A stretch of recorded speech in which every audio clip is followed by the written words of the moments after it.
नमस्कार दोस्तों,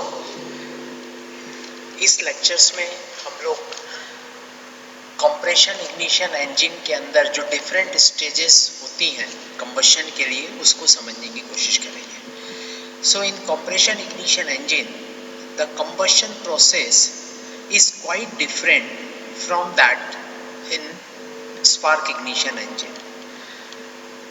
इन spark ignition engine a flame front moving through a homogeneous mixture means, जैसा कि आप जानते हैं जब इनलेट वॉल खुलता है ड्यूरिंग सक्शन स्ट्रोक में स्पार्क इग्निशन इंजन में, उसी समय पे air fuel mixture, atomised air fuel mixture cylinder के अंदर आता है और जब वो कंप्रेशन स्ट्रोक में जब ज़्यादा उस पर दबाव पड़ता है तो वो धीरे धीरे एवोपरेट होना शुरू होता है, उसका टेम्परेचर और प्रेशर भी बढ़ जाता है। लेकिन तब तक हम ये उम्मीद करते हैं कि जब तक air fuel mixture combustion chamber के अंदर आया, वापस कंप्रेशन हुआ, एक तरीके से वो परफेक्ट होमोजीनियस मिक्सचर डेवलप हो चुका है। मतलब each particle of the air react with the each particle of the fuel particles, right. But in a compression ignition engine combustion is an unsteady process occurring simultaneously at many spots in a very non-homogeneous mixture at a rate controlled by fuel injection of the fuel। कहने का मतलब ये हुआ बेटा कि जैसे ही आपने सिर्फ एयर को कंप्रेस किया कंप्रेशन इग्निशन और डीजल इंजन में, और उसके बाद जब कंप्रेशन का स्ट्रोक खत्म होने वाला रहता है उससे कुछ डिग्री पहले, कुछ वक्त पहले आपने इंजेक्टर से खूब सारी फ्यूल की क्वांटिटी को एटोमाइज फाइन स्प्रे पार्टिकल्स में इंजेक्ट किया, तो आप समझने की कोशिश करें कि वो जो फ्यूल पार्टिकल था, जो हॉट एयर तो ऊपर की तरफ आ चुकी थी, लेकिन वो फ्यूल पार्टिकल्स एयर को पेनिट्रेट करता हुआ नीचे की तरफ जाता है, और जो ऊपर की टॉप हीटेड एयर रहती है उसके कांटेक्ट में वो इंजेक्टर से जब फ्यूल पार्टिकल्स ऑफ होने रहते हैं तो कुछ फ्यूल के ड्रिपलेट्स गिरते हैं और जिनसे वो रिएक्ट करता है, और ऐसा फिर धीरे से वो रिएक्शन हर कंबशन चैम्बर के हर कोने पे दूर दूर की डिस्टेंस पे होती है, और इसी वजह से इसको नॉन होमोजीनियस कहते हैं और हेट्रोजेनियस मिक्सचर का कंबशन यहाँ पे स्टार्ट होता है। And the air intake into engine is unthrottled। जैसा कि आपको मैंने बताया था पिछले लेक्चर में कि जो डीजल इंजन में एयर की सप्लाई होती है इसको हम रेगुलेट नहीं करते हैं जैसा कि पेट्रोल इंजन में करते हैं, और उसकी वजह से हमें क्या फ़ायदा मिल रहा है, तो air intake into the engine is unthrottled and the engine torque and power output controlled by the amount of fuel injected per cycle. सीधी सी बात है, पेट्रोल इंजन में बेटा आपको जो पावर आउटपुट मिलता था वो एयर और फ्यूल के दोनों अच्छे से मिक्स होने के कारण मिलता था, पर डीजल इंजन में ऐसा नहीं है। डीजल इंजन में जितनी ज़्यादा क्वांटिटी ऑफ डीजल डालेंगे उतना ज़्यादा आपको वहाँ पे पावर का आउटपुट मिलेगा और उसके साथ टॉर्क भी मिलेगा। क्यों? क्योंकि हम आने वाली हवा को कंट्रोल नहीं कर पा रहे हैं। जितनी ज़्यादा क्वांटिटी ऑफ एयर अंदर आएगी उतना ज़्यादा हम एज्यूम करेंगे कि ज़्यादा हवा वार्म अप होगी, और जब ज़्यादा हवा वार्म अप होगी उतने ही सिलेंडर के अंदर कंबशन चैम्बर के अंदर ज़्यादा प्रेशर और टेम्परेचर डेवलप होगा, और उसका एडवांटेज हमें ये मिलेगा कि sufficient quantity of diesel fuel को हम जला पाएंगे और जिसके कारण हम टॉर्क को ज़्यादा ले पाएंगे। So you can see in the indicated diagram of the compression ignition engine, it is drawn with the pressure and volume. So this makes the pump work loop of the engine cycle shows in figure very small, which gives better thermal efficiency compared to an SI engine. This is especially true at low speeds and low load when SI engine would be at part throttle with a large pump. इस चीज़ को समझने के लिए मैं दो तरीके आपको बताना चाहूँगा। एक होता है बेटा WOT, वाइड ओपन थ्रोटल, दूसरा होता है पार्ट ओपन थ्रोटल। अभी तक जितना भी रिसर्च आया है वो ये कहता है कि जब हम इंजन को पूरी शक्ति से, पूरी ताकत से, मतलब पूरे थ्रोटल एक्सीलेटर को खोलने के बाद जितनी quantity of air fuel mixture अंदर आएगा in case of petrol engine, उतना ज़्यादा वो पावर आउटपुट देगा। तो जितना रिसर्च हुआ है ज़्यादातर वो पावर आउटपुट को कैलकुलेट करना, पोल्यूशन को कैलकुलेट करना या टॉर्क को कैलकुलेट करना, फ्यूल एफिशिएंसी को कैलकुलेट करना, वो सारा का सारा हुआ है वाइड ओपन थ्रोटल में। बट जब इसको कंपेयर किया डीजल इंजन के साथ, तब हमने रियलाइज किया कि जो पंपिंग वर्क होता है डीजल इंजन का और कंपेयर करें उसको पेट्रोल इंजन के साथ, चूँकि पंपिंग वर्क में पेट्रोल इंजन में आपका एयर फ्यूल मिक्सचर दोनों अंदर आ रहा है, तो density point of view fuel थोड़ा ज़्यादा ठंडा होता है, तो हम उम्मीद करते हैं वो अपने साथ ज़्यादा क्वांटिटी ऑफ एयर को ले आएगा अंदर या ज़्यादा एरिया को ऑक्यूपाई करेगा। But in diesel fuel only air is sucked. अब यदि आप इमेजिन करिए यदि बाहर वातावरण का टेम्परेचर 45 डिग्री है तो उसके हिसाब से कितना क्वांटिटी ऑफ एयर अंदर आएगा, जो आएगा वो भी 45 डिग्री टेम्परेचर पर रहेगा, लेकिन उसके ऑक्सीजन मोल्स दूर दूर होंगे, उसकी डेंसिटी कम होती जाएगी, इसलिए पंपिंग वर्क इसका थोड़ा सा कम हो जाता है। लेकिन जबकि हमारा यहाँ औचित्य क्या है, हमारी इंपॉर्टेंस क्या है कि हमें वो एयर के टेम्परेचर को पीक पे बढ़ाना है, तो इसलिए हमें कोई दिक्कत नहीं हो रही है, पंपिंग वर्क कम हो कोई दिक्कत नहीं, क्योंकि जब वापस हम कंप्रेस करेंगे उसको तो वापस वो टेम्परेचर ऑफ एयर इतना बढ़ जाना चाहिए ताकि जो डीजल फ्यूल के फाइन पार्टिकल्स है वो इग्नाइट हो जाना चाहिए। लेकिन जब बात आएगी कि कंप्लीट कंबशन है या इनकम्प्लीट कंबशन है, तो वहाँ हम थोड़ा सा मार खाएंगे, क्योंकि यदि आप बहुत एटमॉस्फेरिक हॉट एयर से एटमॉस्फेरिक हॉट टेम्परेचर से जब मैं एयर लूँगा तो ऑब्वियसली वो भी काफ़ी गर्म रहेंगी और उसके अंदर डेंसिटी या अवेलेबिलिटी ऑफ ऑक्सीजन मोल्स कम रहेंगे।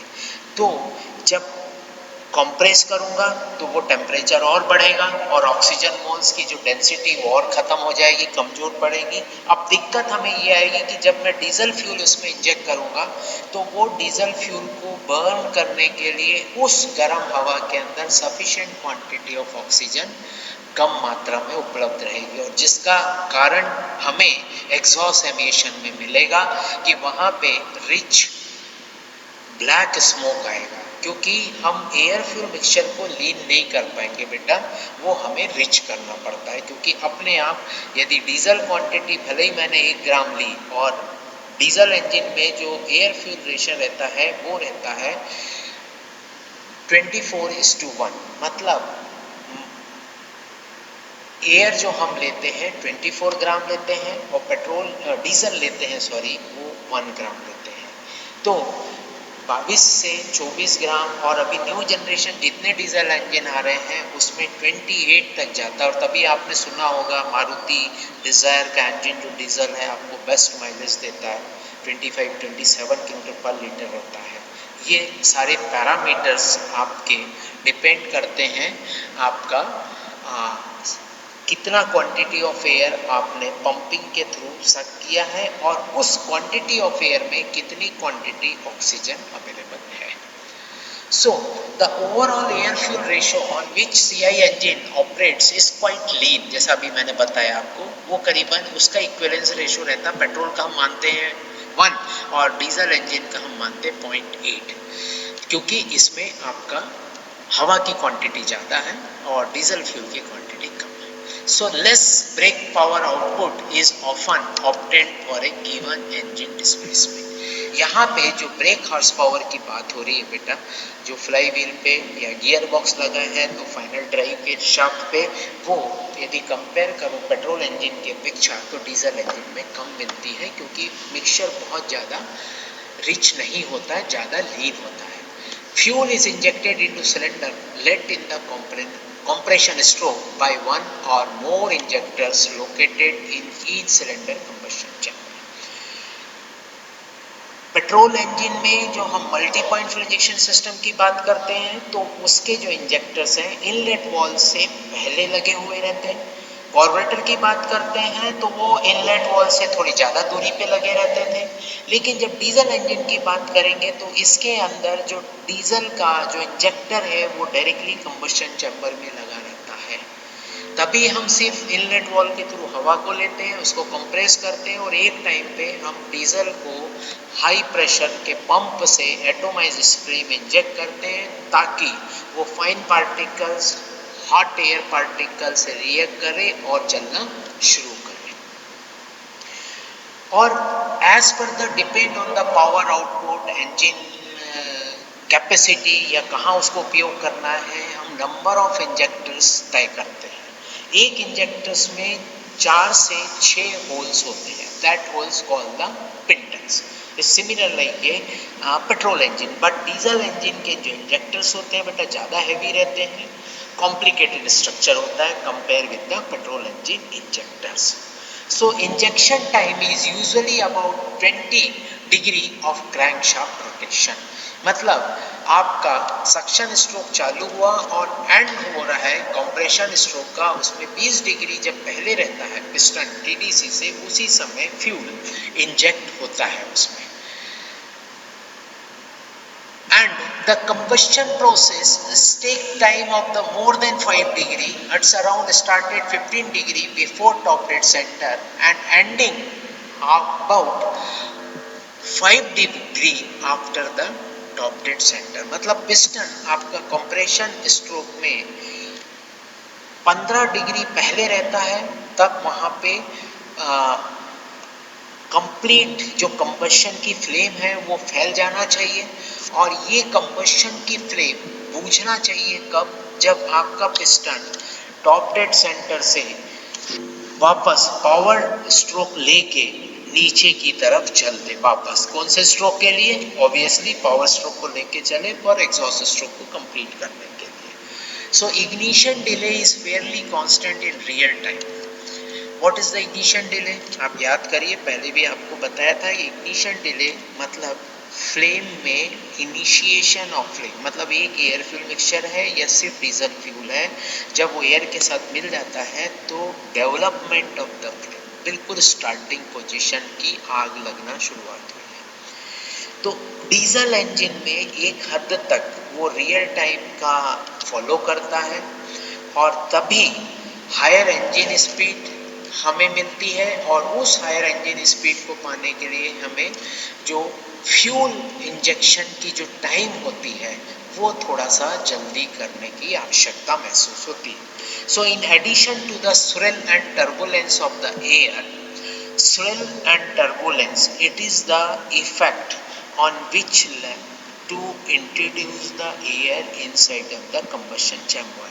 मतलब एक चक्रवात की तरह यदि हवा बहुत तेजी से घूमती हुई अंदर जाएगी तो उससे हमें फायदा ये मिलेगा कि जैसे ही पिस्टन कंप्रेशन स्ट्रोक को तरफ जा रहा है और टीडीसी से करीबन 20 से 15 डिग्री पहले ही है, और उस समय ये जो स्विल और ये जो एयर थी ये जो घूम रही थी उसके कारण जैसे ही वहाँ पे फ्यूल इंजेक्ट हुआ, कंप्लीट एक हेट्रोजीनियस चार्ज बनने में मदद करेगा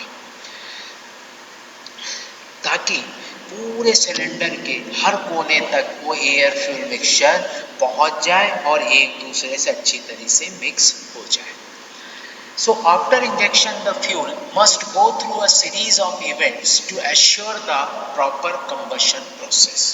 So what kind of combustion process is established in the combustion of the compression ignition engine? We can understand that concept one by one. The first is the atomization. Atomization, it's the fuel drops break into very small number of droplets, and the smaller the original drop size emitted by the injector, the quicker and more efficient will be the atomization process। बहुत simple है, आप barber shop में जाते हैं, आपके face पे spray किया जाता है, तो वो जब स्प्रे होता है बेटा तो नोजल से जो डिस्टेंस एक मेंटेन होता है वहाँ पे बहुत फाइन पार्टिकल्स आपको मिलेंगे पानी के, और जैसे जैसे आप नोजल की तरफ जाते हैं वहाँ पे आपको थिक ड्रॉपलेट्स मिलना शुरू हो जाएंगे। तो जब डीजल इंजन को चालू करना है तो हमें हमारे लिए सबसे ज़्यादा इम्पोर्टेंस है ऑटोमाइजेशन में वो फाइन पार्टिकल्स, क्योंकि वही फाइन पार्टिकल्स जब एयर कंप्रेस्ड होती है और करीबन 800 से 1200 डिग्री सेल्सियस के टेम्परेचर पे पहुंच जाती है, तभी वो फाइन पार्टिकल्स वहाँ पे इनिशियली फ्लेम को डेवलप करने में मदद करते हैं। So second point is the vaporisation. The small droplets of liquid fuel evaporate to vapor. बहुत ज़्यादा फाइन ड्रॉपलेट्स होंगे तो आपको वो वेट वेपर्स की तरह दिखेंगे, और वो ऐसा होना भी चाहिए ताकि हमारा फ्लेम डेवलपमेंट फास्ट हो सके। These occurs very quickly due to the hot air temperature created by the high compression. Engine एक बार चालू, दो बार, तीन बार जैसे जैसे होता है बेटा, तो उतना उसका जो अंदर का सिलेंडर वॉल पिस्टन के टेम्परेचर है वो वार्म अप हो जाते हैं, और वो जरूर मदद करते हैं। जो डीजल फ्यूल है जिसको एवोपरेट करना डिफिकल्ट है, लेकिन हम इतना सफिशिएंट टेम्परेचर क्रिएट कर देते हैं ताकि वो धीरे धीरे वेपर्स फॉर्म में आना शुरू हो जाए। Second, this high air temperature vaporize the 90% amount of the injected fuel within a 0.001 second. Means the opening and closing of the injection it takes only for 0.001 second. अब इतने कम समय के लिए जो फ्यूल का क्वांटिटी आया है 1 ग्राम डीजल फ्यूल, वो 90% तक का वेपर्स फॉर्म में आ जाना चाहिए। इतना हमें, हमारी प्रायोरिटी ये है कि इतना ज़्यादा हमें वहाँ पे टेम्परेचर को मेंटेन करना है या कंप्रेस करके बढ़ाना है, और तभी बेटा हम लोग इसका कंप्रेशन रेशो ज़्यादा रखते हैं। मतलब कंप्रेशन रेशो जैसा आपने पढ़ा था पहले भी, कंप्रेशन रेशो इज द क्या होता है, swept volume divided by clearance volume, और फिर उसके साथ हम लोग वापस क्लियरेंस वॉल्यूम को एड ऑन करते हैं, means total volume divided by clearance volume. And the first fuel particles evaporates the immediate surroundings are cooled by evaporative cooling.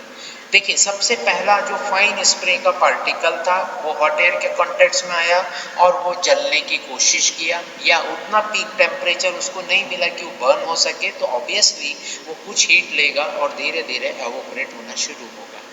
अब जब वो धीरे धीरे एवोपरेट होना शुरू होगा तो अपनी हीट ट्रांसफर करेगा rest of the fuel particles और एयर पार्टिकल्स में, तो वो भी धीरे धीरे एवोपरेशन की तरफ बढ़ना शुरू हो जाएंगे। So this is the process of the vaporization। उसमें एक पॉइंट और है, the near the core of the fuel jet। आगे मैं आपको समझाऊंगा ये कोर क्या होता है। The combination of high fuel concentration or droplets and evaporative cooling will cause adiabatic saturation of fuel to occurs। So the continue with that, एक बार वो एवोपरेट हुआ, उस पीक टेम्परेचर पे आया, और या जो कहीं किसी कोने में दूसरा फ्यूल पार्टिकल जो ऑलरेडी एवोपरेट होने के बाद जल चुका था उसकी हीट इसको मिली, and finally the combustion of fuel will start inside of the combustion chamber. तो फ्लेम एक तरीके से प्रॉपरली स्टैब्लिश हो चुकी है, and the further evaporation of fuel will stop in this region. मतलब एक जगह जहाँ पहले से आग लग चुकी है और कंप्लीट कंबशन हो गया, वहाँ पे फर्दर एवोपरेशन रुक जाएगा बेटा, क्योंकि वहाँ का जो टेम्परेचर है और आपका सिलेंडर वॉल है वो धीरे धीरे उस चीज़ को, हीट को गेन कर चुका है। अब जो आ जाता है नेक्स्ट इंपॉर्टेंट पैरामीटर, वो है मिक्सिंग।